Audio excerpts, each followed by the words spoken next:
I love Star Wars. I can't say that enough. I love Star Wars. If you came here for some kind of unbiased take on the original trilogy, I'm sorry I have wasted your time, so here's a clip to make it up to you. His son, Lumpy. Yes, this is the beginning of my series where I will review every Star Wars movie ever made. Star Wars is, without a doubt, one of the biggest sagas ever created, and I've been alive long enough to call it the best trilogy, the best series, and now the best saga. It's checked every box. It is a marketer's dream. There's toys, shirts, posters, books. Star Wars has it all. The best part about Star Wars is that it feels different for everyone. For me, the original trilogy is what Star Wars should feel like. But I know people who grew up in the 90s and therefore had a fresh take on the prequels who believe that the first 6 movies are what Star Wars should feel like. I'm sure there are people alive right now who feel something different about all 9 movies in the same universe. Star Wars started as a sci-fi western serial knockoff of Flash Gordon, but the world building allowed itself for different genres, westerns, adventures, children's learning shows, bank heists, etc., etc. I know people who aren't really into Star Wars that absolutely love The Mandalorian, which feels like the original trilogy, but has characters and references to the prequel trilogy.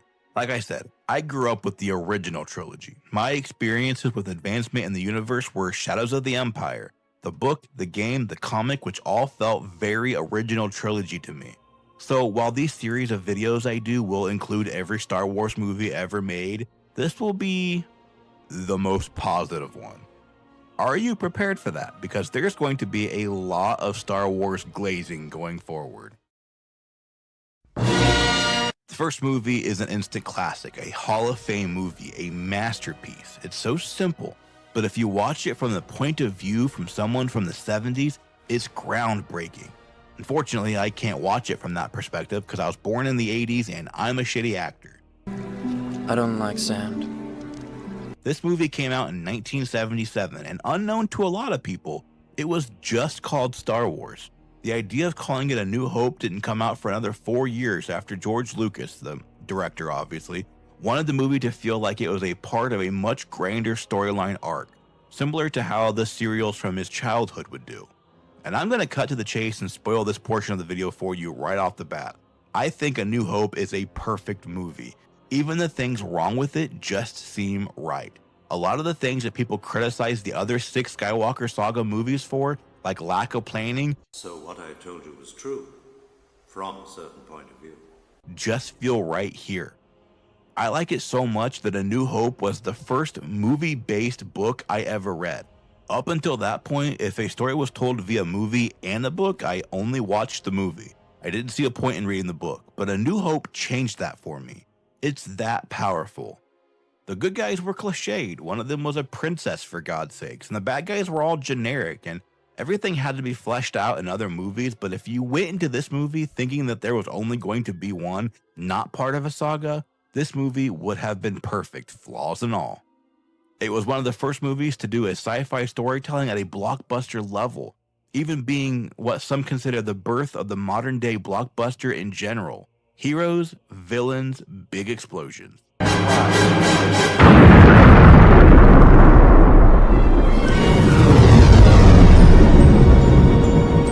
Despite some of the backstory being fleshed out in later movies, A New Hope wasn't really trying to tell a huge story. In the context of one movie, Luke Skywalker's dad really was a rebel pilot who was just being betrayed and murdered by a big bad generic baddie Darth Vader. It wasn't any more complicated than that. The hero of the story, Luke Skywalker, really was in love with the damsel in distress, Princess Leia. The idea that these two were actually brother and sister hadn't even been thought of yet.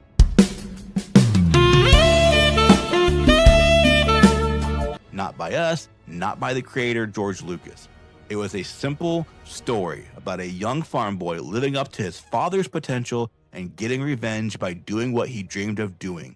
Something bigger and more important with his life, specifically flying. To start the film, we have what will later be an iconic part of the Star Wars saga and jarringly missing from the spin-offs, the text crawl. I don't have much to say about this one.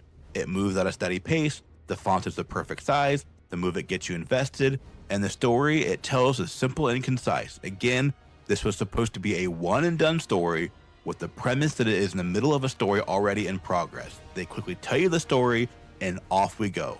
Not much to it here, which is perfect. The beginning of the movie is actually very creative. We get thrown dead center in the middle of a battle already in progress, and the remainder of the intro is told from the point of view of two droids who aren't even the main characters. In fact, one of them doesn't even speak a known language, he just beeps and boops. It's so well done that you have a general idea what this droid is trying to convey. Don't you call me a mindless philosopher, you overweight glob of grease? The other droid is used more as an exposition device, and it makes sense because its programming has him speaking very matter-of-factly. Again, it's perfect. At no point does this movie lose our interest, despite the first 10 minutes having no main character we can relate to. Luke Skywalker, the actual protagonist of this movie, is introduced directly when he becomes relevant to the plot. We don't see him prior to meeting the droids. Now, most movies would have done some weird transition from the droids to Luke prior to them meeting for the first time, but no, this movie introduces us to Luke like he's a literal no one. There's zero indication this is our main hero. Once it's made clear that this movie is the Luke Skywalker movie, characters start coming out of the woodwork and giving us dialogue and exposition and development. Hello there. Like, quickly we learn that Luke worked with his aunt and uncle on a farm doing God knows what, and that he has dreams of being something more important to the bigger picture. He's not content living in one place. He wants to see the world, or galaxy. There's even a small clip that becomes super important as to why I actually tolerate the prequels later, where Luke and his aunt and uncle are drinking blue milk at a dinner together, and Luke says he's ready to move on and to fight in the war. And his uncle says, nah, son, making him the first real roadblock in the movie. I'll get to why this scene is so important to why I like the prequels when I talk about the prequels, but just keep that in the back of your head. He quickly meets Obi-Wan due to droid hijinks, and we're told about the Force. What is the Force? Well, in the very next scene, the movie shows us when we're fully introduced to Darth Vader. Yeah, Darth Vader makes an appearance at the beginning of the movie when we're told nothing about what's going on, so it's a real what situation right until now. It's in this scene that we learn how menacing Vader really is, as he uses the Force to choke someone who questions him. We also learn that Vader is kind of a lapdog in this movie to someone else, and that's never really explored and is later retconned in other movies where Vader is second only to the Emperor, who isn't even mentioned or conceived of at this point. Vader in this movie is just meant to be a menacing henchman. We have a few scenes of Luke and Obi-Wan making a plan to get out of Dodge, and that's when Luke's aunt and uncle are burned alive, and we also simultaneously get scenes that the evil Empire has Princess Leia and they torture her for information. These series of events perfectly establish everything that we need to know. There's the Force, the Empire's bad, Luke is a kind-hearted hero of our story, and Princess Leia is a damsel in distress that represents the good side.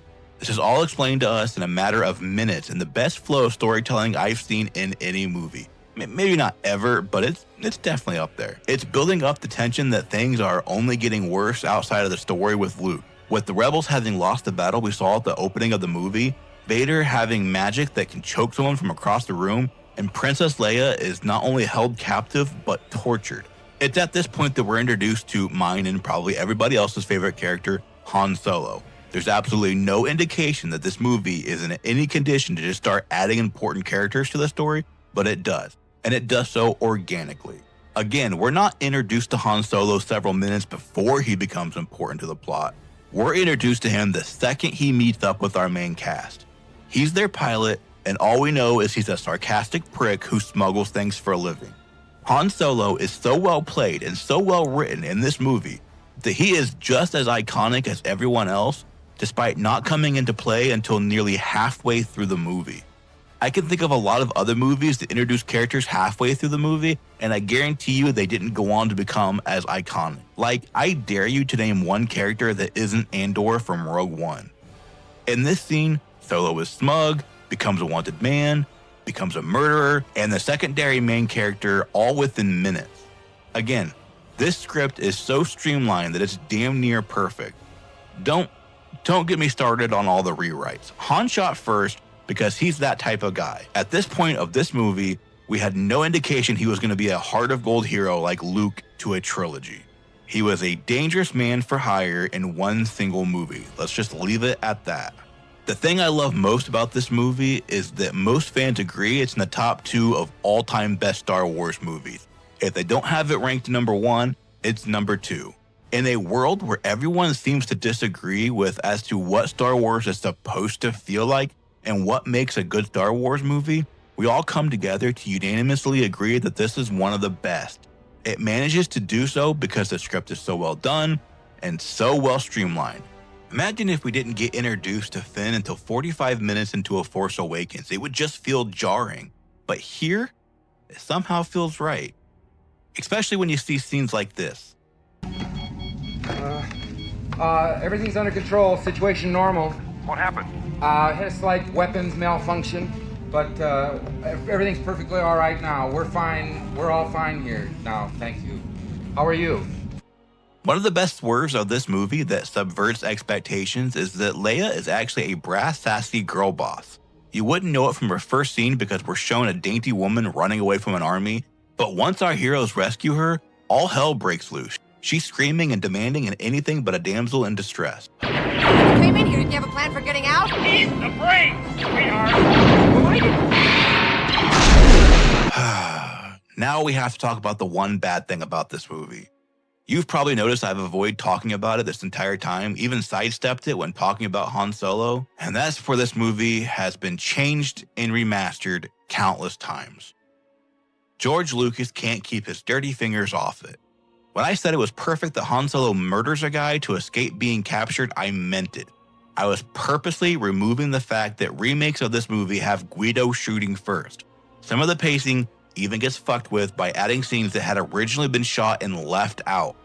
The feeling of being streamlined is gone. We have a scene of Han being talked to by a bounty hunter about how Han is a wanted man, only to retell that with new exposition and another scene from Jabba himself. Let's not even point out that this scene with Han has been redone so many times that it's lost all of its original meaning. Now, instead of Han being the cool smuggler wanted guy who shoots first, the bounty hunter yells some kind of alien profanity at Han, shoots first, Han breaks his neck, and then shoots the bounty hunter in self-defense. Oscar. Yes, I bet you have. Sorry about the mess. To make matters worse, that's how you have to watch the movie now. It's on all physical media and Disney Plus this way. They only sell it this way. They stopped making copies of the original cut, so a weaker, less badass Han Solo is what we're stuck with now. The CGI does help with the battle scene, so not all is lost. The space battle, or the Star War, if you will, is what hooked me into Star Wars. Overall, I give this movie a perfect 10 out of 10. I'm ranking the original, not the special edition. Shut up, I don't care, we're moving on. This is where the argument about the prequels not being planned out holds absolutely no weight. Anyone who complains that there wasn't a game plan for the sequel trilogy didn't pay attention to the original trilogy. Han and Leia are now in a love storyline that started completely off screen, despite all signs pointing towards Luke and Leia. We do get a quick few minutes of Luke being a pilot again, which again was the whole point of A New Hope, but that's it. It's never referenced in Star Wars ever again, aside from the fact that Luke does have an X-Wing. That's it. In this movie, we're introduced to a few new main characters, most notably Yoda. His first appearance is a clumsy, spry, energetic goblin that smarts off to Luke, but as is typical in Star Wars, your expectations are averted when you discover that Yoda is actually a wise, calm Jedi Master.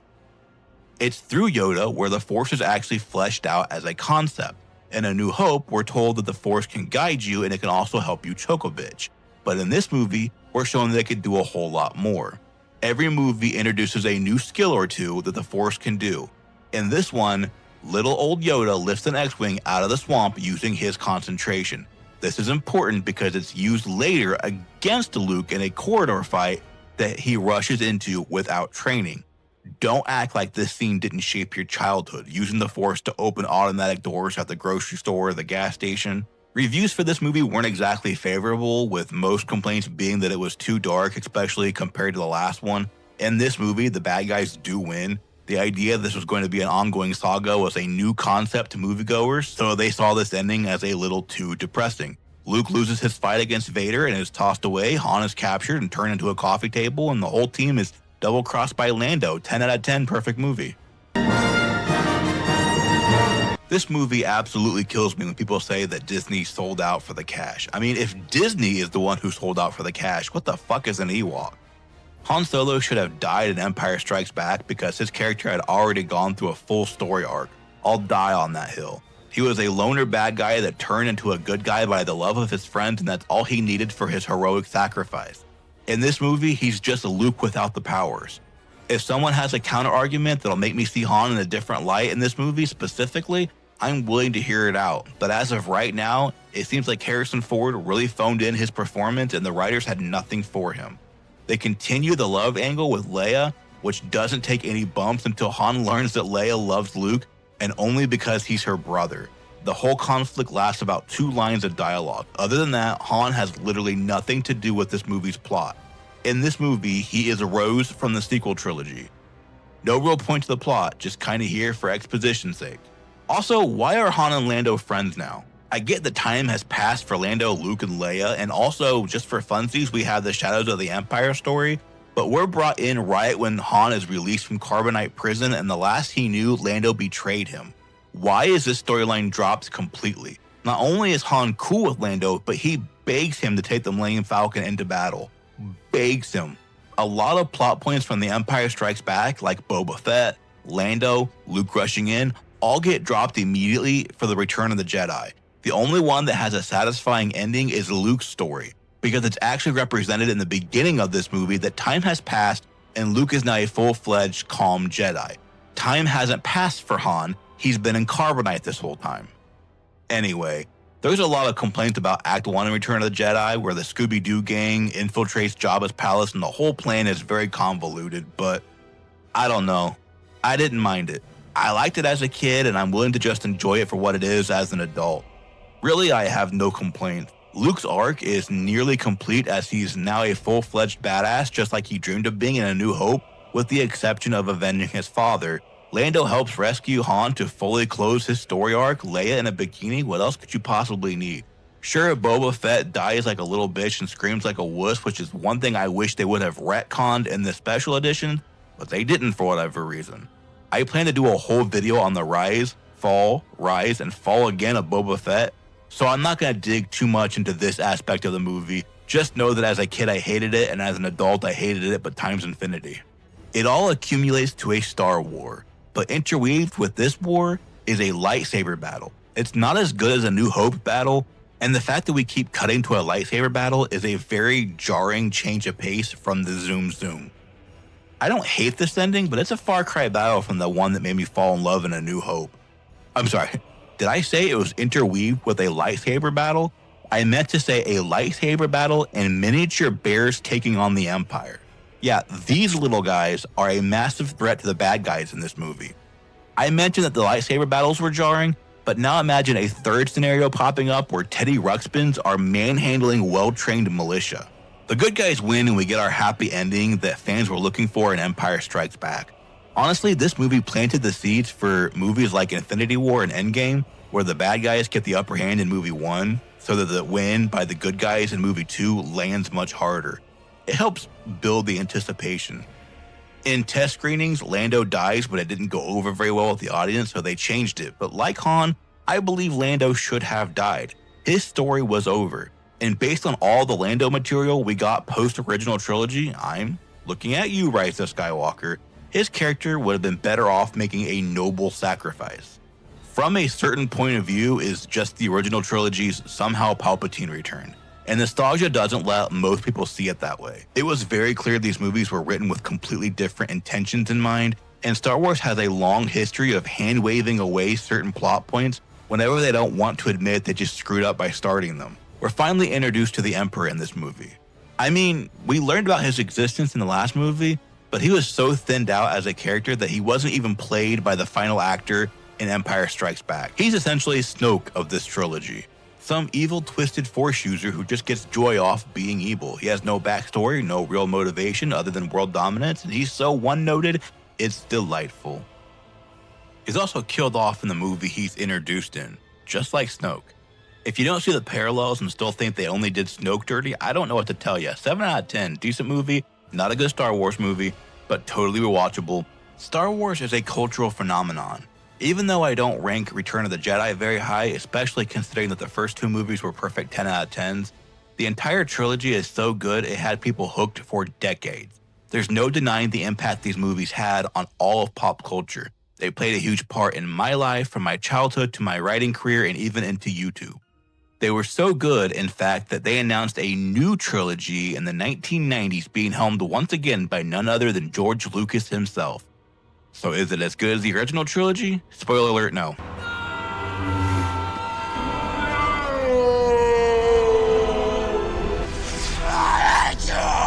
It's much, much worse. I don't want to have to watch these movies. Admittingly, being a huge Star Wars fan, I've only watched the prequels maybe a total of 4 times altogether. But ever since the sequels trilogies have been made, there's this revisionist history that everyone has always loved the prequels. And that's not even remotely true. The prequels were long considered second tier to the original trilogy, a very lackluster attempt to try and capture lightning a second time. I'd actually love nothing more than to skip these movies and go straight into the sequels, because I have a lot I have to say about those movies. But no, I promised a comprehensive look at all the Star Wars movies, so okay, here we go. My God, someone save me. Stay tuned for the next episode where I torture myself with this kind of shit. He's jealous. He's holding me back.